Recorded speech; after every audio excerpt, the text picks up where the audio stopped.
นี่แหละความหักของพ่อพี่น้องเลินทางโซซัดโซเซเนาะหอบสังขาร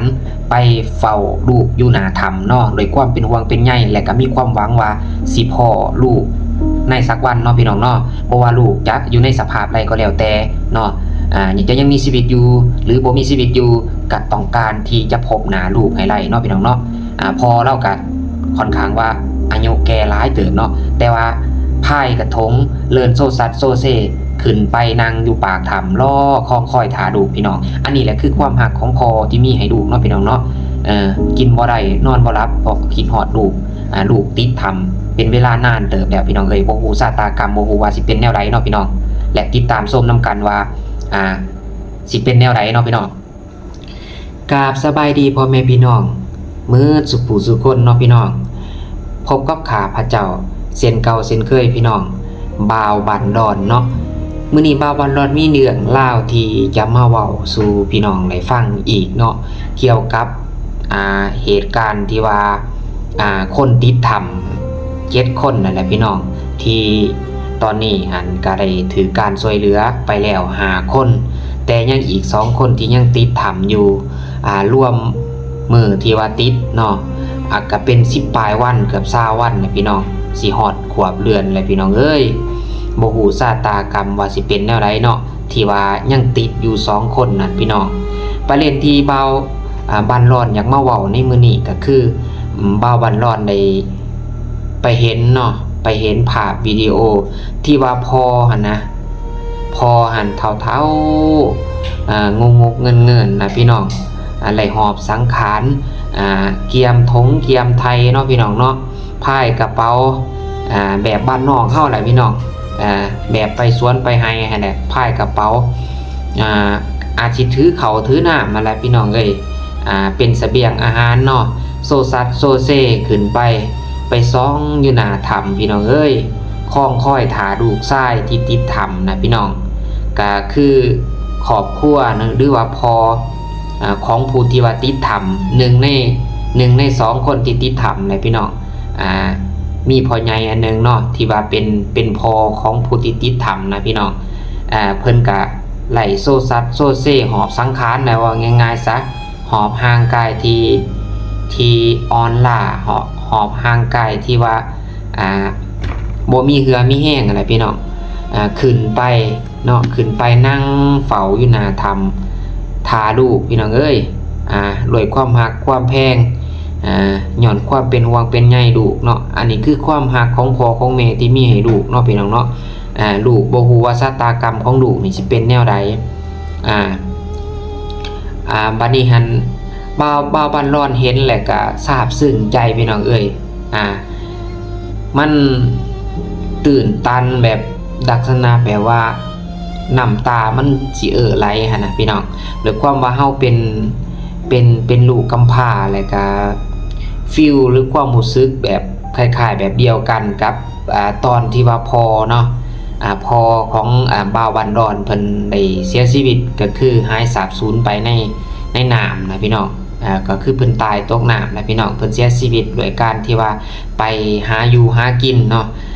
และก็เป็นชาวประมงนะพี่น้องและเพิ่นก็หายสาบสูญไปในแม่น้ำคลองนะแต่ว่าบ่าวบ้านร้อนนี่สูญเสียพ่อเนาะแต่นี่แม่นพ่อนี่สูญเสียลูกเนาะก็คือลูกไปติดถ้ำจังว่าความรู้สึกมันก็อยากคล้ายๆคือกันแหละเพราะฉะนั้นแล้วบ่าวบ้านร้อนจึงเข้าใจความรู้สึกของการสูญเสียนี่เป็นอย่างดีนะพี่น้องเป็นอย่างดีบัดนี้บ่าวบ้านร้อนได้เห็นเนาะได้เห็นภาพนี่ได้เห็นวิดีโอนี่แล้วว่าความหักสายใยระหว่างลูกและพ่อนะระหว่างพ่อและกับลูกนะมันยิ่งใหญ่ส่ำใดนะพี่น้องมันยิ่งใหญ่ส่ำใดว่าความหักของพ่อแม่นะที่มีให้ลูกนะบ่ว่าลูกสิตายหรือดีก็แล้วแต่นะพี่น้องสิชั่วหรือดีก็อย่า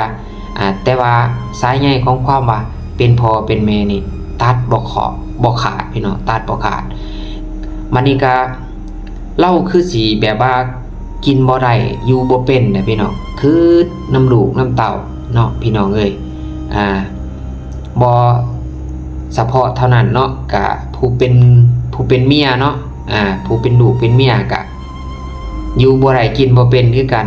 ห หอบลูกต้องเกาะต้องก่อยพี่น้องเอ้ยค้องค่อยถาผัวว่าแต่ว่าเขาเจ้าถามข่าวเนาะพี่น้องถามข่าวว่าผัวเจ้านี่เป็นจังไดเห็นได้บ่เห็นขาบอาบศพได้บ่เป็นจังไดเนาะจักเป็นตายหายดีจังไดเขาก็สิโซกันนะพี่น้องใส่บ้านไทยเมืองก็สิโซกันเนาะคุยกันว่าซะหรือว่าอาจสิมาถามข่าวเรื่องเป็นไปเป็นมาแนวไหนเนาะก็สิมีแต่น้ำตาแน่เนาะมีแต่น้ำตาไหลออกมาเนาะมันอดบ่ได้มันกั้นบ่อยู่พี่น้องเอ้ยอันนี้คือการพัดภาคเนาะผู้ใดที่ว่าพัดภาคจากคนที่ฮักจากพัดภาคจากสิ่งที่เป็น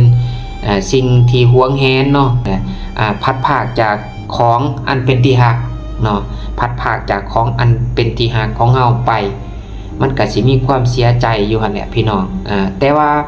ก่อนหน้านี้การพัดภาคนี่เช่นตัวอย่างการล้มหายตายเสียจากกันจังซี่นะพี่น้องรวยความเจ็บความเป็นธรรมดานี่เฮาได้ปีนปัวกันก็ยังไข่แน่ได้พี่น้องแต่ว่าการพัดภาคโดยการที่ว่าประสบภัยเนี่ยไปติดอยู่ถ้ำบ่สิเสียชีวิตด้วยอุบัติเหตุเสียชีวิตด้วยการหายสาบสูญจังซี่นะพี่น้องรวยที่ว่ามันเฮ็ดให้เฮานี่ตั้งรับปัญหานั้นบ่ทันนะบางคนบ่มีธรรมหรือว่าเป็นคนใจบ่แข็งแน่จังซี่นะก็อาจสิเป็นบ้าเป็นหมู่ไปได้พี่น้องย้อนว่าความคิดเนาะความคิดมันกักขังเฮาเองหรือความคิดที่เฮายึดมั่นยึดติดกับสิ่งนั้นและเฮาบ่สามารถที่จะประคับประคองจิตใจเฮาให้มันอยู่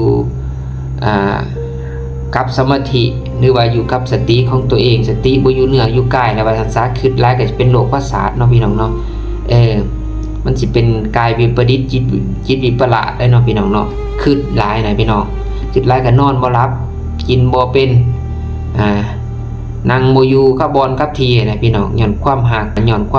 ความอะไรอาวรณ์นะพี่น้องบ่มีความทุกข์ไรที่จะเท่ากับความทุกข์ที่พัดภาคจากของอันเป็นที่ฮักของเฮานะพี่น้อง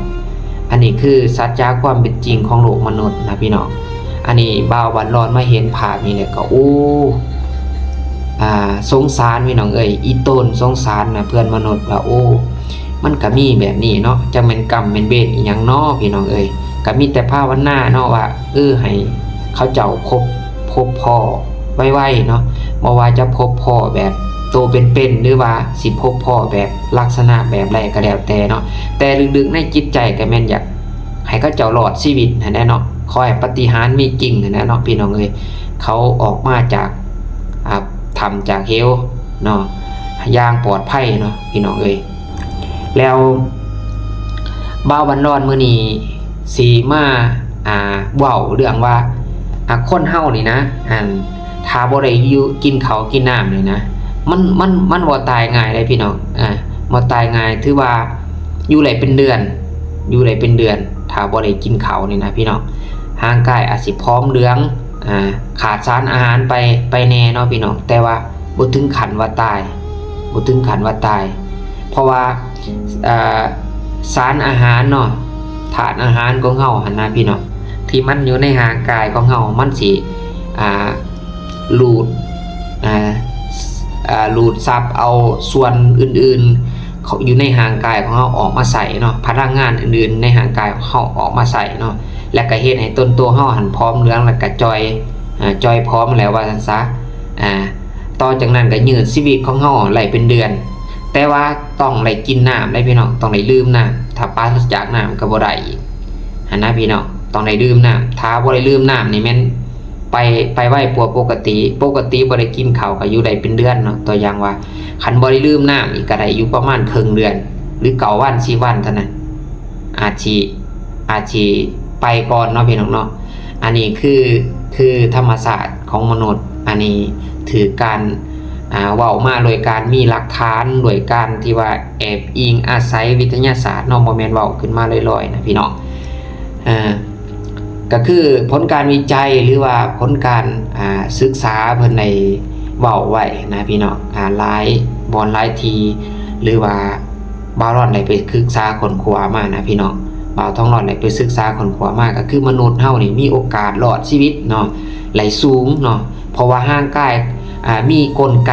การเอาตัวรอดในตัวของมันเองนะพี่น้องตัวอย่างว่าห่างกายคนเฮานี่ขาดอากาศนี่ได้3นาทีพี่น้องขาดอากาศได้3นาทีแบบเฮามุดน้ำนะพี่น้องเฮาสิมุดเหงื่อเฮาสิมุดเก่งไปได้ก็ยา3นาทีก็ให้แต่ว่ามันหลอด1นาทีนี่ก็ยังว่าหาแต่มันหลอด3วิ10วินี่ก็จะสิไหลด้วยบ่พี่น้องคันไผไหลเก่งสุดก็5นาทีถือว่ายอดคนนะพี่น้องเนาะพี่น้องเฮาหันลองกันหายใจเบิ่งเนาะพี่น้องเนาะว่าเฮาสิได้ล้นปานใดเนาะพี่น้องเพิ่นบอกว่าคนเฮานี่ขาดอากาศหายใจนี่ได้อยู่ประมาณ3นาทีเนาะขาดน้ำได้3มื้อเพิ่นบอกอย่างนี้เนาะขาดน้ำได้3มื้อแต่ว่าคนเฮานี่มันมีกลไกเอาตัวรอดได้พี่น้องพยายามได้คันเฮาตัวอย่างเฮาสังเกตคนที่ว่าบ่กินข้าวกินน้ำนะพี่น้องบ่กินข้าวกินน้ำคนที่ป่วยปกตินี่นะป่วยธรรมชาตินี่นะนอนติดสาดนี่นะพี่น้องบ่กินข้าวบ่กินน้ำนี่ก็ยังยืนชีวิตบางเทื่อก็ได้ 2-3 วันบ่ได้เนาะ 2-3 วันหรือว่าเกินกว่านั้นก็มีเพราะว่าคนเฮานี่จังได๋ก็อย่าต่างคนต่างบ่อยากจากโลกนี้นะก็ย้อนอยากมีชีวิตอยู่ต่อนะว่าไงซะมันก็เลยเกิดมีการอดทนเกิดมีวิวัฒนาการในการที่จะเอาตัวรอดเนาะพี่น้องเนาะแต่ว่าร่างกายมันรับบ่ไหวมันก็คือว่าไหนพี่น้องอันนี้คือเพิ่นเว้าไว้ว่าอันขาดอากาศอีก3นาทีเนาะขาดน้ำนี่3มื้อเพิ่นเว้าแต่ขาดอาหารนี่ได้ถึง3อาทิตย์พี่น้อง3อาทิตย์บ่าวรอดตื่มให้อีกซะ4อาทิตย์ประมาณเดือนนึงอยู่ได้พี่น้องขาดขาดอาหารนี่บ่ได้กินข้าวนี่ผู้ที่ว่าเพิ่นมีสมาธินะเข้าฌานสมาบัตินะพี่น้อง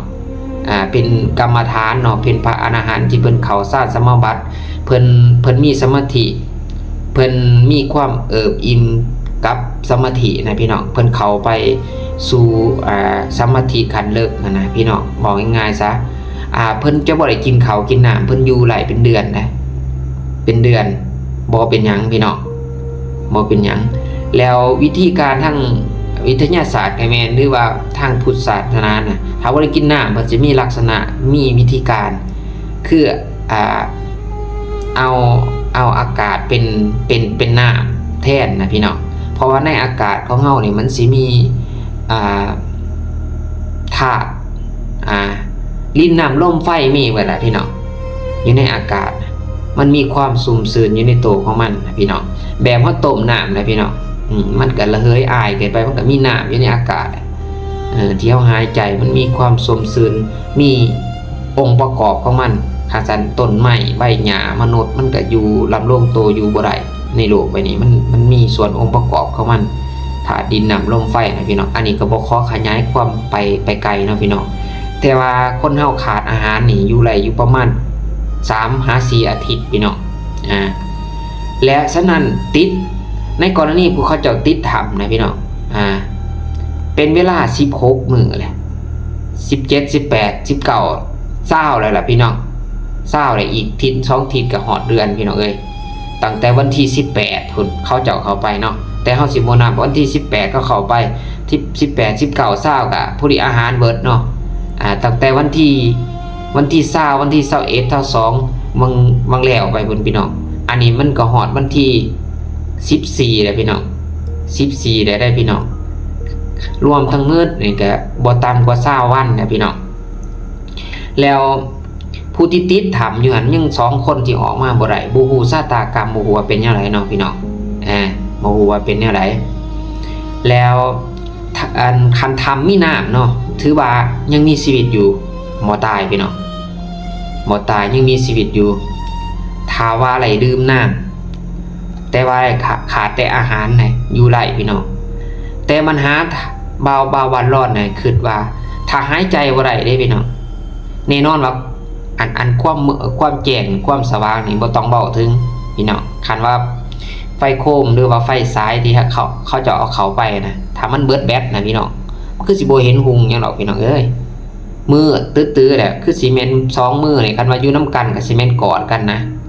ปอบปะเล้าบ่ร่วมกันให้กำลังใจกันคันแม่นไปก็สิไปนำกันนะคันอยู่ก็สิอยู่นำกันนะแล้วว่าพี่น้อง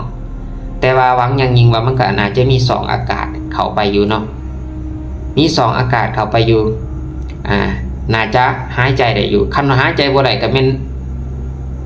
ตะมือทับอิฐพุ่นนะตะมือน้ำท่วมพุ่นนะพี่น้องคันว่าหายใจบ่ได้เลยเพราะว่าคันหายใจบ่ได้ก็มีแต่3นาที4นาทีเท่านั้นนานสุดก็สิเป็น5นาทีนี่แหละพี่น้องคันอยู่ได้สูงสุดนะคันผู้ใดปอดใหญ่ว่าซั่นซะก็ไล่แต่3 4 5นาทีแต่ว่าคันหายใจได้เลยดื่มน้ำก็ยังคงมีชีวิตอยู่ยังคงมีชีวิตอยู่เพราะว่าขาดแต่อาหารมื้อนี้ระบบพลังงานสำรองเนาะเมื่อบ่มีอาหารตกถึงท้องนี่นะพี่น้องร่างกายจะสลาดนะจะมีความเฉลียวฉลาดเนาะโดยมันจะไปลึงเอาไขมันและกล้ามเนื้อที่สะสมไว้ออกมาเผาผลาญมาใส่งานเป็นพลังงานทดแทนพี่น้องเฮ็ดให้ร่างกายจอยผอมลงแต่ยังมีชีวิตอยู่ได้พี่น้องแต่ยังมีชีวิตอยู่ได้เบาวันรอดได้ยินอาจารย์ใหญ่ของเบาท้องร้อนเนาะเพิ่นชื่อว่าอาจารย์ใหญ่สมภพโสติปัญโยซึ่งเป็นครูบาอาจารย์ที่เบาร้อนได้เคารพนับถืออย่างสูงเนาะเพิ่นบอกว่าคนเฮานี่นะกินก็กินเท่าไรกินแต่มาหลายตั้งแต่น้อยหอดใหญ่กินข้าวกินอาหารลองอดเบิ่งจักมื้อ1 2มื้อแล้วว่ะบ่ตายดอกแล้วว่ะลองทายน้ำมันเครื่องมึงแล้วว่ะคือกับรถกับล่างทายน้ำมันเครื่องออกแล้วว่ะบ่ต้องกินหยังกินแต่น้ำแล้วว่ะอันเกินว่าวันนัดพบผู้ไฟธรรมมันเป็นวันที่ว่าวันเกิดของเพิ่นก็แม่นเพิ่นก็จัดอีกกันเป็นวันที่ว่าพอเพิ่นได้มรณภาพไปนะพอเพิ่นได้มรณภาพไปเพิ่นก็ถือเอาวันนั้นเป็นวันที่แบบประพฤติปฏิบัติธรรมเตือนว่าสร้างคุณงามความดีนะอุทิศบุญกุศลให้พอเพิ่นโดยการอดอาหารอดข้าวเพิ่นว่าวันเกิดของเฮาน่ะเกือบคล้ายวันตายแม่วันทุกข์วันยากของเฮานะถือเอิ้นว่าประพฤติปฏิบัติเพื่อบูชาคุณพ่อคุณแม่ว่าไงซะเพิ่นว่าวันนั้นหั่นอดข้าวอดมื้อบ่มีไปกินผู้ไปประพฤติปฏิบัติธรรมเป็นพันระลับพันบ่อยู่เบาร้อนไหลไปแหละเบาวันร้อนไปแหละฮอดสำนักฮอดวัดฮอดว่าเพิ่นลมลื่นกว้างใหญ่ย่างจนเมื่อยป่าลงพงไผ่มาวัดเพิ่นนะศาลาบักใหญ่บรรจุหลายๆพันศาลาโฮมธรรมเพิ่นอันนี้เว้าสู่ฟังเนาะฉะนั้นแล้วเบาบันร้อนก็เลยยุบเอามาเว้าเพิ่มเติมเนาะว่าคนเฮานี่นะเมื่อขาดอาหารน่ะบ่เป็นหยังพี่น้องบ่ตายง่ายพี่น้องบอกง่ายๆว่าบ่ตายง่ายเพราะว่ามันจะดึงพลังงานไขมันหรือว่ากล้ามเนื้อที่สะสมไว้ออกมาเผาผลาญเป็นพลังงานทดแทนเฮ็ดให้ร่างกายนี่จอยพร้อมไปซื่อๆเนาะแต่ยังมีชีวิตอยู่หลายพี่น้องและสิ่งที่น่าย่านไปกว่าการขาดอาหารเนาะการขาดน้ำพี่น้องสำคัญตัวนี้การขาดน้ำนี่ถ้าทำแห้งแล้งบ่มีน้ำจักหยดเลยนี่จะเสียชีวิตภายใน3-5 วันถ้าบ่มีน้ำคันมีน้ำก็ไหลเดียตามหินตามผานี่ก็ค่อยแน่ได้เนาะในซิมน้ำนะได้กินน้ำหยด1 2หยดก็เอาแต่ว่าน้ำคือสิเหลือเฟือเบาหวานร้อนว่ะเพราะว่าน้ำมันท่วมถ้ำจนว่าบ่สามารถซอยอีก2คนได้เด้กะหน่วยกู้ภัยก็เลยถอนตัวออกไปเพราะว่าเครื่องที่ว่าเกี่ยวกับกู้ภัยเนาะก็ยังติดอยู่ในถ้ำเอาออกมาบ่ได้มูลค่าหลายล้านบาทพี่น้องหลายล้านบาทหลายแสนบาทว่าซั่นซะเต็มไปด้วยอุปสรรคโป้มออกเท่าใดก็บ่เบิดมาใหม่เลยอยู่น้ำฝนก็ตกเป็นระยะเฮ็ดให้การช่วยเหลือนี่ลำบากเด็กก็เสี่ยงต่อหน่วยกู้ภัยเองอาจสิเอาชีวิตไปถิ่มตืมอีกนะพอไปพอมากก็ทำเจือนทำมีการขยับเขยื้อนเอิ้นว่าดินถล่มลงแล้วก็ก้อนหินก็ไหลสไลด์ลงมาปิดปากถ้ำอีกก็ยิ่งเฮ็ดให้การช่วยเหลือเนี่ยเป็นไปหลายอย่างหนักยากลำบากพี่น้องเป็นไปหลายอย่างยากลำบากและอุปสรรคนานาประการเพิ่นก็ประเมินเบิ่งความปลอดภัยว่าคันบืนต่อไปบางเทื่ออาจสิบ่รอด ว่าง่ายๆซะอาจบ่รอดเพราะว่าคนเฮาก็สุกงอมเด้ซอยมาหลายมื้อแล้วเป็น10กว่าวันก็เมื่อยบางคนก็เจ็บเป็นเอ็นอุ่นมีอาการป่วยเกิดขึ้นก็ได้ว่าบ่สามารถอาจจะสู้ต่อไปได้เพิ่นก็อาจสิมีเหตุผลเพิ่นก็เลยถอนตัวอาจสิมีปัญหาหยังจักอย่างก็ลองไปศึกษาเพิ่มเติมอีกเนาะมาร้อนขอเว้าสำนี้เนาะฉะนั้นแล้วคนเฮานี่ถ้าขาดอาหารนี่แม่นอยู่ได้แต่ถ้าขาดน้ำนี่แม่นอยู่บ่ได้พี่น้องต้องได้กินน้ำต้องได้ดื่มน้ำเลยพี่น้องถือว่าถ้าได้ดื่มน้ำเนาะทำบ่แห้งก็แม่นว่าอยู่รอดเนาะถ้าว่าขาดน้ำบ่มีน้ำในถ้ำนี่ก็แม่นว่าอยู่ได้แต่เพียง3-5 วันความหนาวบัดนี้ถ้าโตเปียกและอากาศในถ้ำเย็นเกินไปร่างกายจะซอกได้อันนี้ร่างกายมันซอกได้แล้วปรับความสมดุลหรือเอิ้นว่าปรับอุณหภูมิในร่างกายบ่ทันพี่น้องสังเกตง่ายๆคนเฮานี่สมมุติว่ามันอากาศร้อนฤดูร้อนเนาะฤดูหนาวมาปึ๊บแบบอากาศเปลี่ยนอย่างฉับพลันนะพี่น้องร่างกายของเฮานี่มันสิมีกลไกสร้างภูมิคุ้มกันแต่ถ้าว่ากรณีเฮาปรับตัวบ่ทันเนาะกับสภาพอากาศมันก็เป็นหวัดเป็นไอไข้หนาวจังซี่อันนี้คือภูมิต้านทานร่างกายเฮาบ่ดีหรือว่าปรับไปตามสภาพบ่ทันก็เฮ็ดให้เฮาเกิดมีอาการไข้หนาวเช่นเดียวกันกับผู้ที่อยู่ในถ้ำถ้ามีอาการแบบว่าโตเปียกนะลักษณะว่าโตเปียกและอากาศอยู่ในถ้ำนี่เย็นเกินไปร่างกายปรับบ่ทันนี่ก็จะซอกได้นะพี่น้องและอาการอับนี่ถ้าออกซิเจนในถ้ำนี่หมดก็จะเสียชีวิตก่อนถ้าร่างกายยังได้รับน้ำและมีอากาศหายใจอันนี้คือเป็นข้อมูลทางวิทยาศาสตร์เนาะบวกกับจิตใจที่ยังเข้มแข็งมีสติบ่ยอมแพ้อันนี้คือความหมายทางธรรมเนาะเอิ้นว่ามีสติบ่ตกใจบ่เกิดมาบ่ตกใจบ่ใจเสียเอิ้นว่านักแน่นเที่ยงธรรมมีสติประกอบมองงอนแง่นค่อนแค้นบ่ตกใจเมื่อเกิดปัญหาอย่างต่างๆกับพยายามที่จะสอบวิธีแก้ไขและก็เอาตัวรอดอันนี้จิตใจเข้มแข็งก็เป็นส่วนสำคัญเป็นส่วนสำคัญอันนี้เป็นความหมายทางธรรมเนาะก็คือมีสติบ่ยอมแพ้มีจิตใจที่เข้มแข็งนี้เนาะเขาจะรอดชีวิตเนาะและจะสามารถออกมาได้อย่างปลอดภัยก็คือรอถาการช่วยเหลือนั่นแหละพี่น้องถ้านานเกินไปก็บ่ฮู้ชะตากรรมกันบ่ซักสิขึ้นพี่น้องคือตามเฮาขึ้นแบบว่าซั่นซะขาอยู่ล้นเดินไปมันบ่มีผู้ใดซอยเลยออกก็ออกบ่ได้คาดน้ำแซ่อยู่หั่นเสียจะได้บัดนี้คันมีบ่อนอยู่ก็ยังว่ายืนชีวิตปีได้มีบ่อนว่าพำนักมีบ่อนอยู่หั่นนะที่ว่าน้ำไปบ่ถึงหั่นนะบัดบ่มีบ่อนให้อยู่ได้ซั่นน่ะแซ่น้ำหั่นบ่จักเว้าเลยบ่จักขึ้นเลยบัดนี้อันนั้นมันเป็นอย่างสัตว์เนาะแห้งหายตื่มอีกเนาะในทางถ้ำเนาะเพิ่นยังบอกตื่มว่าในทางถ้ำการรอดชีวิตนี่บ่ได้ขึ้นกับร่างกายอย่างเดียวแต่ยังขึ้นอยู่กับกรรมและจิตใจนำอีกพี่น้อง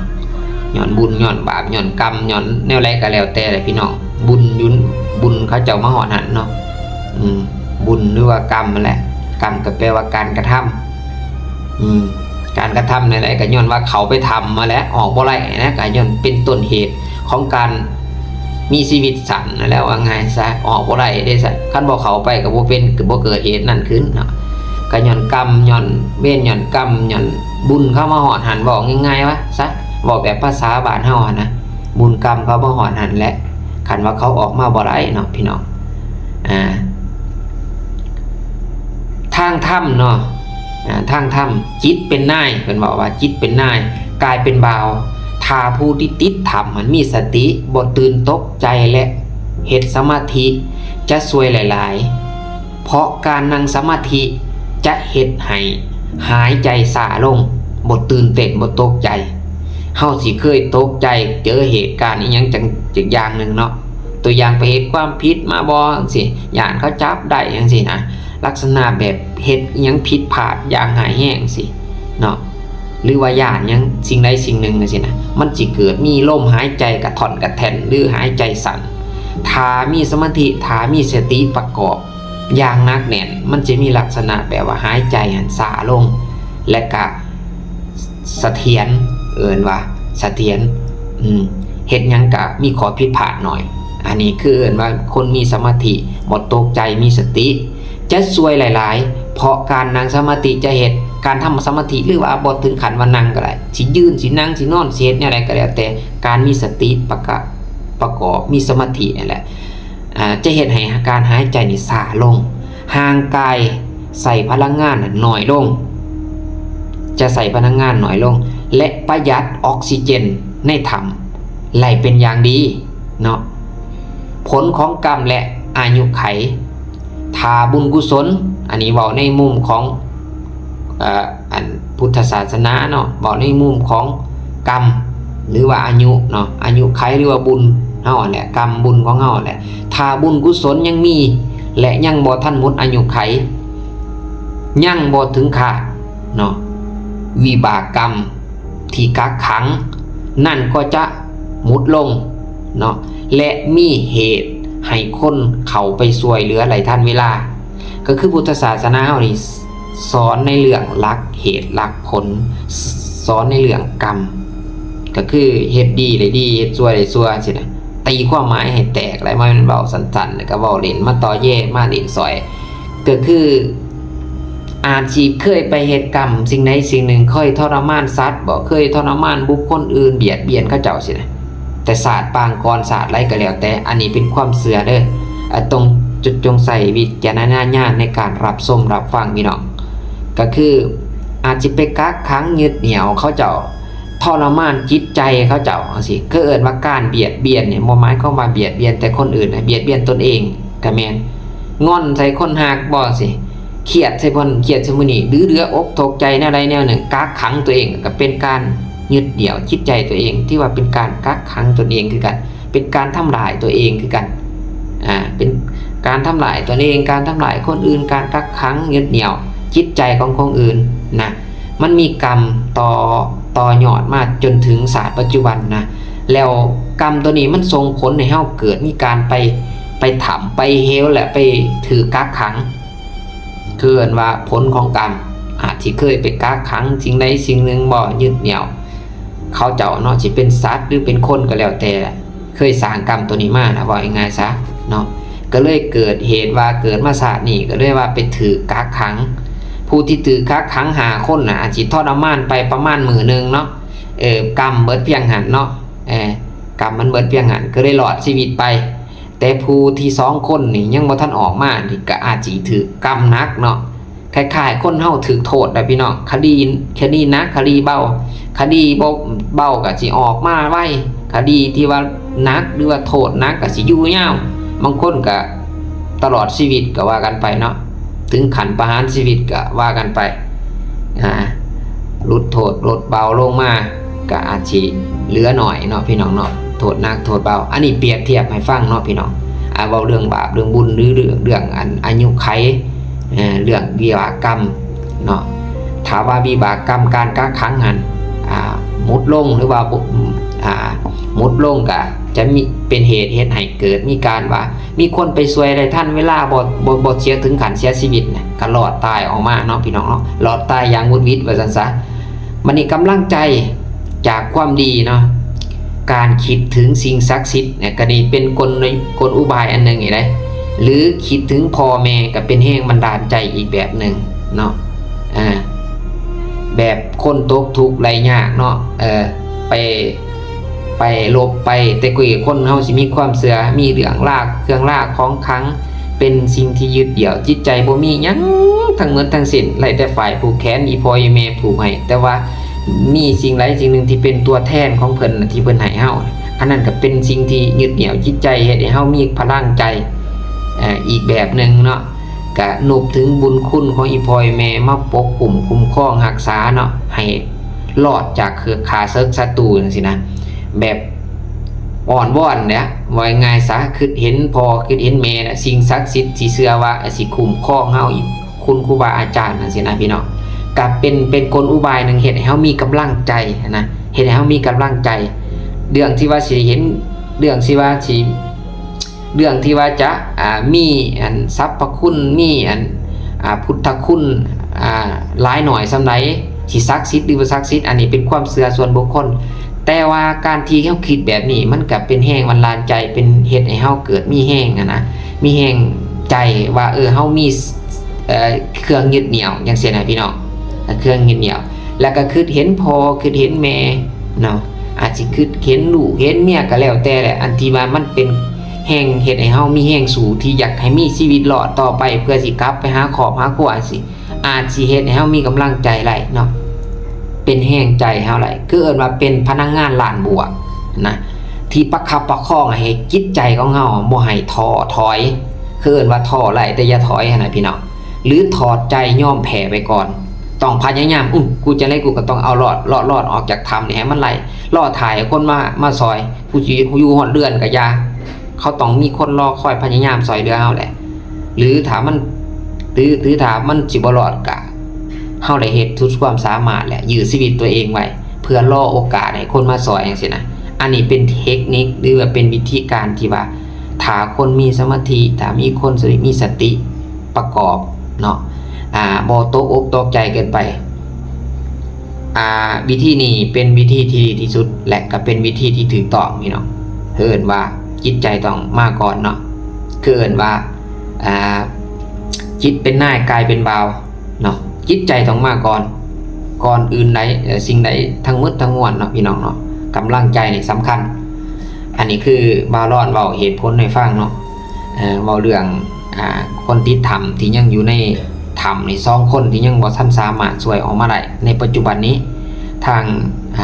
ภาครัฐหรือว่าภาคส่วนเกี่ยวข้องหรือหน่วยกู้ภัยชาวบ้านชาวเมืองนั่นแหละว่าซะอำนาจการปกครองเจ้าเมืองเจ้าแข้งขันการนำพาอื่นเพิ่นก็ยังให้การช่วยเหลืออยู่เนาะเอาอกเอาใจใส่ติดตามจนกว่าจะพบพุ่นน่ะพี่น้องเอ้ยขันน้ำลดลงเพิ่นก็พยายามสิเข้าไปซอยเนาะพี่น้องเนาะบ่ว่าจะพอในลักษณะแบบไรก็แล้วแต่ก็จนว่าเห็นพุ่นน่ะเห็นโตคนจนเห็นหลางเห็นหยังพุ่นน่ะพี่น้องจึงว่า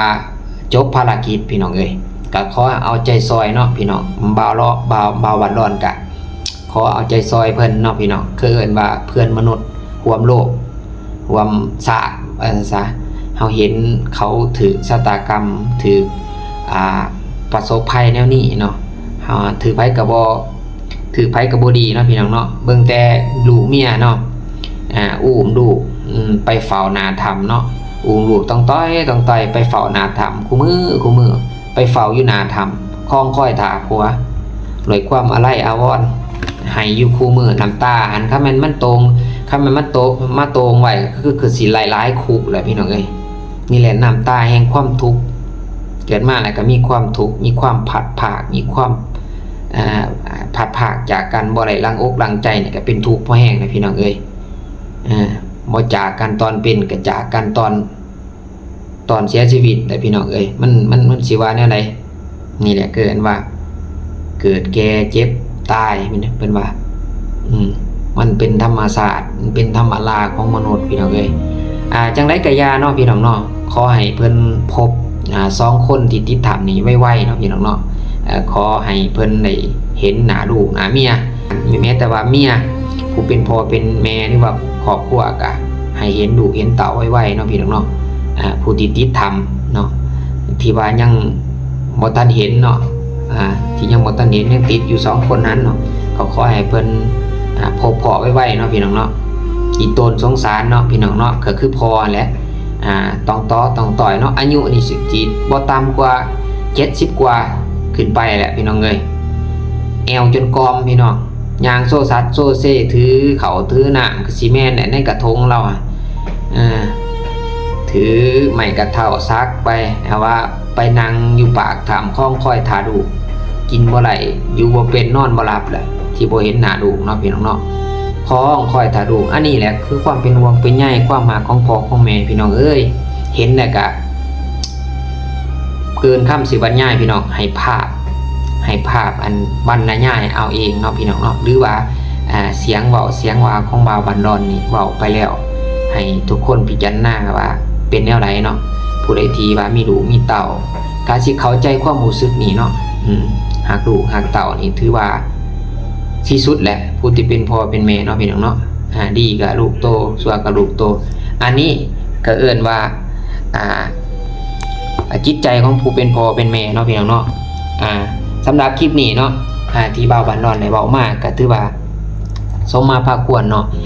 สรุปก็คือเว้าเรื่อง2คนที่ยังติดถ้ำบ่ทันสามารถซอยเหลือออกมาได้หรือว่าบ่ทันพบเห็นเนาะแล้วก็เว้าเรื่องพ่อที่ว่าแต่งเขาแต่งหน้ามาและหัวหมุนก้นซุกโซซัดโซเซและไปเฝ้าลูกอยู่หน้าถ้ำพี่น้องเอ้ยทุกวันพี่น้องก็จนมีคนถ่ายคลิปมาเอาลงโลกโซเชียลเนาะก็คือเอาลงเฟซเนาะบางคนก็เอาลง YouTube บางคนก็เอาลง TikTok ไปเนาะบ่าวบันดอนไปเห็นโอ้น่าสงสารพี่น้องอีโตนสงสารก็เลยเขากับความรู้สึกเดียวกันว่าบ่าวบันดอนกับเจอเหตุการณ์ว่าพัดภาคจากเนาะบ่แม่นพัดภาคจากไปไล่เมียใหม่ได้พี่น้องไปไล่แม่ใหม่บ่แม่นพัดภาคโดยการที่ว่าบ่เห็นคราบอาบศพคือกันพี่น้องบ่าวบันดอนเคยเว้าอยู่ในคลิปนึงเนาะพี่น้องอยู่ใน2บ่าวทองร้อนพี่น้องอยู่ใน2บ่าวทองร้อนพี่น้องบ่าวบันดอนได้เล่าไปแล้วพี่น้องได้เล่าไปแล้วเรื่องนี้ก็เกี่ยวแก่กับชีวิตบ่าวบันดอนเองเนาะที่ได้สูญเสียพ่ออันนี้ก็คือความรู้สึกแบบเดียวกันกับพ่อผู้ที่ว่าลูกที่ทำนี่แหละพี่น้องฟีลหรือว่าความรู้สึกอันแบบเดียวกันเลยพี่น้องซึ่งบ่าวบันดอนเห็นคลิปนี้เห็นภาพนี้ก็เลยอดใจบ่ไหลก็เลยออกมาเว้ามาว่าเนาะพี่น้องเนาะมาเล่าสู่ฟังพี่น้องสำหรับค่ำคืนนี้บ่าวบันดอนขอตัวลาไปก่อนเนาะขอขอบใจหลายๆพี่น้อง